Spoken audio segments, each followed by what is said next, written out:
6 सितंबर 1965 का वह दिन जब भारतीय सैनिकों ने जम्मू कश्मीर को निशाना बनाकर पाकिस्तान के ऑपरेशन ग्रैंड स्लैम के जवाब में अंतर्राष्ट्रीय सीमा पार कर पाकिस्तानी पंजाब पर हमला किया था। भारतीय स्टेट बैंक में सैलरी खाताधारी रेलकर्मियों को मिलेगा बीमा कवर, बिना किसी प्रीमियम के 1 करोड़ रुपए का दुर्घटना बीमा कवर, साथ ही कई अन्य सुविधाएं भी। इंदौर एयरपोर्ट पर एयर इंडिया की दिल्ली और इंदौर फ्लाइट की इमरजेंसी लैंडिंग हुई। पायलट को इंजन में तकनीकी खराबी दिखने पर एटीसी को जानकारी दी। विमान में 161 यात्री थे। सुरक्षा के तहत विमान की आपातकालीन लैंडिंग करानी पड़ी। एटीसी कंट्रोल से सूचना मिलते ही एयरपोर्ट पर फायर ब्रिगेड, एम्बुलेंस और सीआईएसएफ की टीमें तैनात हो गई। उत्तर भारत में मानसून ने इस बार भारी तबाही मचाई है। पिछले 14 वर्षों में पहली बार लगातार 2 हफ्तों तक इतनी भारी बारिश हुई है।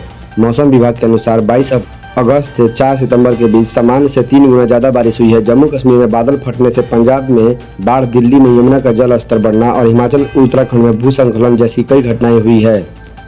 सीना बोरा हत्याकांड में मुख्य गवाह विधि मुखर्जी ने सीबीआई अदालत में हलफनामा दाखिल कर सीबीआई पर गंभीर आरोप लगाए हैं। उन्होंने कहा है कि गिरफ्तारी के समय वह डरी हुई थी और सीबीआई ने दबाव में उनका बयान दर्ज किया। विधि ने राहुल पर भी आरोप लगाए कि उन्होंने उस पर 2015 में दबाव डाला था। उन्होंने अपनी किताब डेविल्स डॉटर पर भी अफसोस जताया।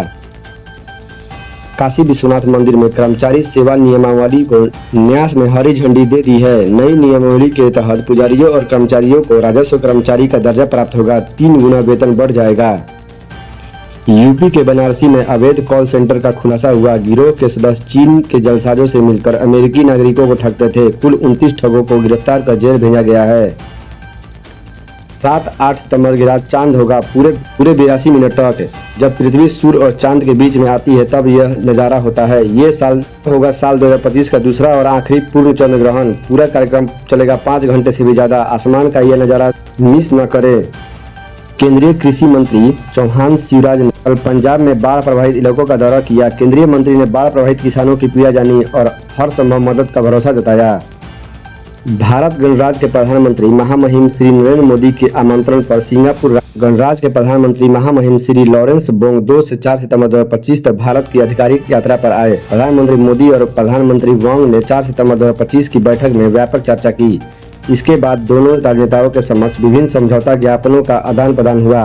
प्रधानमंत्री वोंग ने प्रधानमंत्री मोदी द्वारा आयोजित भोज में भाग लिया। उन्होंने भारत की राष्ट्रपति महामहिम श्रीमती द्रौपदी मुर्मू से मुलाकात की। प्रधानमंत्री बोंग महात्मा गांधी की पुष्पांजलि अर्पित करने के लिए राजघाट भी गए। विदेश मंत्री डॉक्टर एस जयशंकर ने प्रधानमंत्री वोंग से मुलाकात की। देश की आर्थिक राजधानी मुंबई पर फिर खतरा मंडरा रहा है। पुलिस ने शुक्रवार को जानकारी दी है कि शहर में 34 मानव बम लगाए जाने की धमकी दी है। इसके चलते पूरे मुंबई हाई अलर्ट पर है। 1993 के धमाके में 250 से ज्यादा लोगों की मौत हुई थी। लोक कल्याण मार्ग नई दिल्ली में राष्ट्रीय पुरस्कार विजेता शिक्षकों के साथ बैठक के दौरान प्रधानमंत्री के भाषण का मूल पाठ कहा। हमारे यहाँ शिक्षक के प्रति एक स्वाभाविक सम्मान होता है और वह समाज की बहुत बड़ी शक्ति भी है और शिक्षकों को आशीर्वचन के लिए खड़ा होना यह पाप है। मैं ऐसा पाप नहीं करना चाहता हूँ। मैं आपसे संवाद जरूर करूँगा। खेलों में डोपिंग रोधी प्रयासों को सुदृढ़ करने की दिशा में एक महत्वपूर्ण कदम उठाते हुए औषधि विभाग के अंतर्गत राष्ट्रीय औषधि शिक्षा अनुसंधान संस्थान गुवाहाटी ने राष्ट्रीय डोप प्रशिक्षण प्रयोगशाला नई दिल्ली के सहयोग से एक दुर्लभ और उच्च क्षमता वाली गर्भ सामग्री RM-LTM का सफलतापूर्वक विकास किया है। मुजफ्फरपुर में एक व्यक्ति को गूगल से कुरियर नंबर निकालना महंगा पड़ गया। कुरियर में देरी होने पर गूगल से नंबर निकालने पर साइबर फ्रॉड हुआ। फ्रॉड करने वालों ने पहले 5 रुपए लिए, फिर APK फाइल भेजकर इंस्टॉल करवाई और खाते से 3.5 लाख रुपए उड़ा लिए। पुलिस मामले की जांच कर रही है। मुजफ्फरपुर में बिहार विधानसभा चुनाव की तैयारी को लेकर पुलिस सक्रिय है। 7,000 से अधिक लोगों पर धारा 107 के तहत कार्रवाई हुई, जबकि 100 से अधिक पर CA लगा है। अब कारोबारियों और अपराधियों की संपत्ति जब्त करने की तैयारी है। ASP ने संदिग्धों पर कार्रवाई के निर्देश दिए ताकि चुनाव शांतिपूर्ण हो। पुलिस गड़बड़ी फैलाने वालों पर कड़ी नजर रख रही है। बिहार के भोजपुर जिले में आरा लोकसभा क्षेत्र विकास कार्यों पर सांसद निधि से कितना धन खर्च हुआ, इससे जुड़ी हैरान करने वाली जानकारी सामने आ रही है।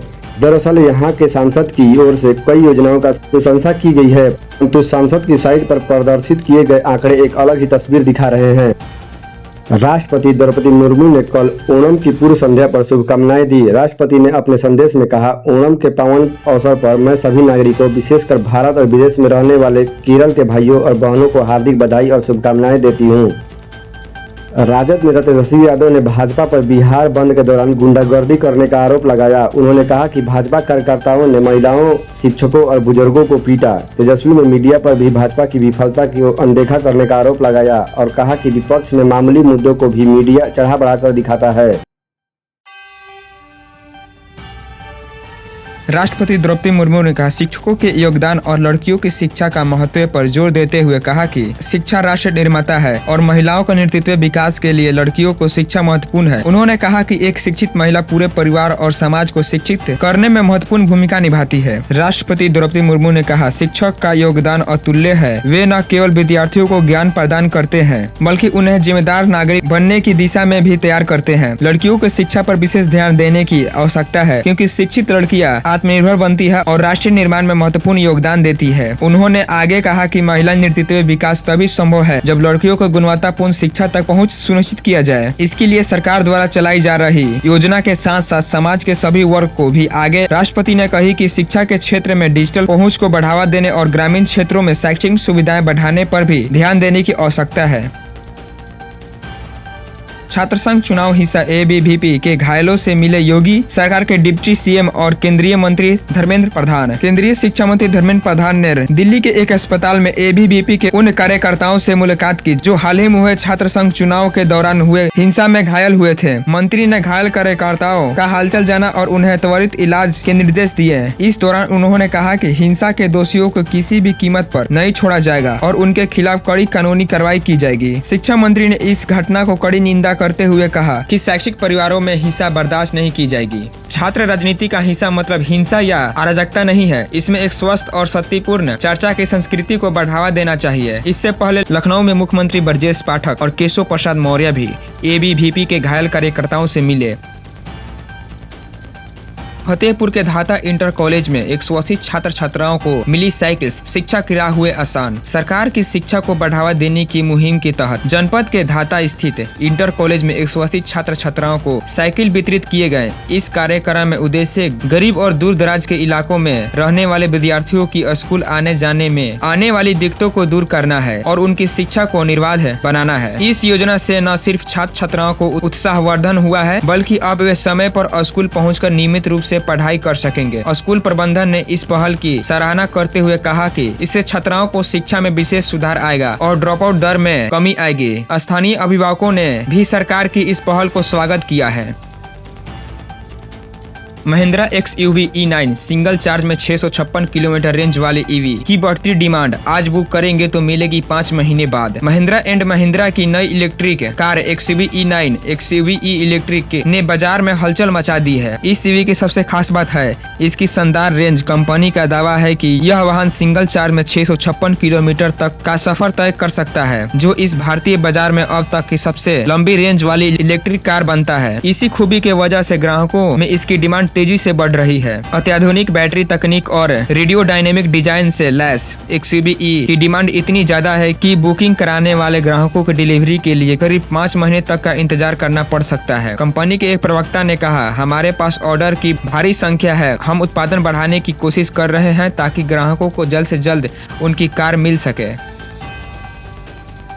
महाराष्ट्र मंत्री मंगल प्रभात लोढ़ा ने खरीदी भारत की पहली टेस्ला कार। ईवी जागरूकता फैलाने का लिया संकल्प। महाराष्ट्र सरकार के कैबिनेट मंत्री मंगल प्रभात लोढ़ा ने भारत में आधिकारिक तौर पर आयात की गई पहली टेस्ला कार खरीदकर इतिहास रच दिया। यह कदम देश में इलेक्ट्रिक वाहन ईवी संस्कृति को बढ़ावा देने की दिशा में एक महत्वपूर्ण घटना मानी जा रही है। मंत्री मंगल प्रभात लोढ़ा ने इस खरीदारी के पीछे एक मुख्य उद्देश्य देश में इलेक्ट्रिक मोबिलिटी के प्रति जागरूकता फैलाना बताया है। मंत्री मंगल प्रभात लोढ़ा ने बताया कि उन्होंने यह लग्जरी इलेक्ट्रिक कार अपने पोते को उपहार स्वरूप देने के लिए खरीदी है। उन्होंने कहा कि मेरा यह प्रयास है कि युवा पीढ़ी स्वच्छ और टिकाऊ परिवहन को विकल्पों को अपनाए। टेस्ला जैसी वैश्विक ब्रांड के भारत में आने से हमारे इलेक्ट्रिक वाहन इकोसिस्टम को मजबूती मिलेगी। इस कार को अमेरिका से सीधे आयात किया गया है और इसकी अनुमानित कीमत लगभग 1.5 करोड़ रुपए बताई जा रही है। इस घटना का उद्योगिक जगत में एक सकारात्मक कदम के रूप में देखा जा रहा है। विशेषज्ञों का मानना है कि इससे भारत में इलेक्ट्रिक वाहनों की प्रति लोगों को रुझान बढ़ेगा बढ़ेगा और अन्य वैश्विक ईवी निर्माताओं के लिए भारतीय बाजार में प्रवेश की मांग प्रसत होगा। सरकार की ओर से भी इलेक्ट्रिक वाहनों को बढ़ावा देने के लिए चलाई जा रही योजनाओं में इससे मंत्री मंगल प्रभात लोढ़ा ने इस कदम को ईवी अपनाने के लिए आम जनता को प्रेरणा मिलेगी।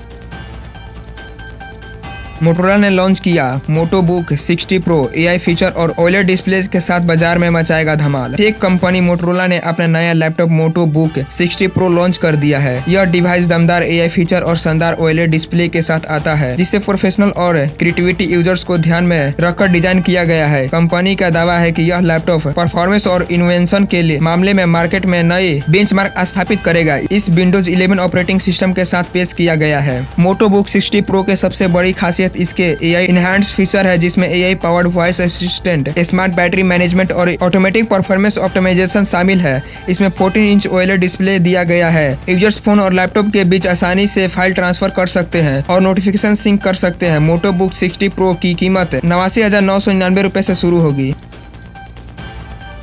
यूपी सरकार का बड़ा फैसला, अब सरकारी कर्मचारियों को माता पिता के साथ समय बिताने के लिए मिलेगी 2 दिन की विशेष अवकाश। उत्तर प्रदेश सरकार ने राज्य के सरकारी कर्मचारियों के लिए एक अनूठी और मानवीय योजना की शुरुआत की। वेतन स्कीम के तहत अब सरकारी कर्मचारियों को साल में 2 दिन का विशेष अवकाश मिलेगा, ताकि वे अपने माता पिता के साथ गुणवत्तापूर्ण समय बिता सके। इस योजना का उद्देश्य पारिवारिक रिश्तों को मजबूत करना और बुजुर्ग माता पिता की देखभाल को प्रोत्साहित करना है। इस स्कीम के तहत कोई भी सरकारी कर्मचारी अपने माता पिता के साथ समय बिताने के लिए साल में 2 दिन का अवकाश ले सकता है। इस अवकाश के लिए कर्मचारी को अपने विभागीय अधिकारी को एक आवेदन पत्र जमा करना होगा।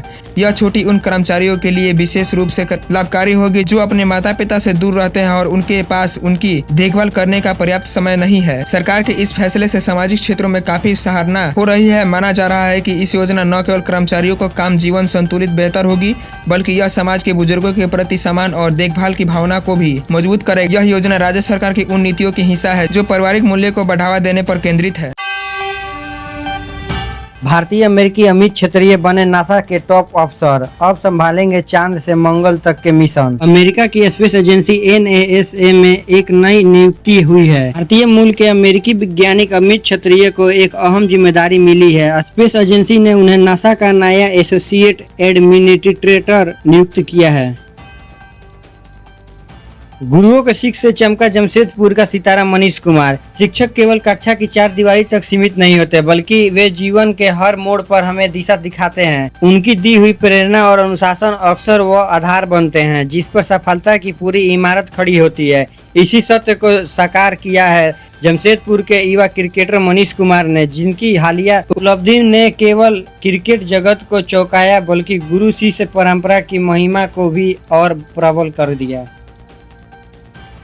यमुनानगर में FCI में जॉब दिलाने के नाम पर ठगी, असिस्टेंट मैनेजर बनाने का वादा, 6 लाख लेकर दिया फेक ज्वाइनिंग लेटर। यमुनानगर में food corporation of India FCI के असिस्टेंट मैनेजर की नौकरी लगवाने के झांसा देकर एक युवती से 6.5 लाख रुपए ठग लिए गए। पिता की शिकायत पर थाना शहर जगाधरी पुलिस ने महावीर कॉलोनी निवासी नीतीश कुमार के खिलाफ धोखाधड़ी शिकायत विभिन्न धाराओं के मामले दर्ज कर जांच शुरू कर दी है। सिविल अस्पताल जगधारी कैंपस निवासी दीक्षा ने बताया कि वह ग्रेजुएशन के बाद नौकरी की तलाश में थी। 2024 में उसके परिवार की मुलाकात नीतीश कुमार से हुई। नीतीश ने राजनीतिक लोगों से अच्छी जान पहचान का दावा करते हुए उसे FCI में असिस्टेंट मैनेजर की नौकरी दिलवाने का वादा किया।